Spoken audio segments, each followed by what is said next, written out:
где грибок вот этот вот. А получается от грибка потом как бы по хребту с той стороны идти надо. А я считал, что наоборот, дальше туда. Ё-моё. Дойдете.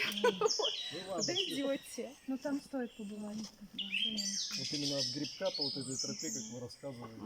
Ну, уже меня заинтриговали. Дойдите. Очень. Ладно, спасибо. Спасибо большое. Не пожалеете. Ир, До свидания. свидания. Спасибо. Зелененько. умельцы.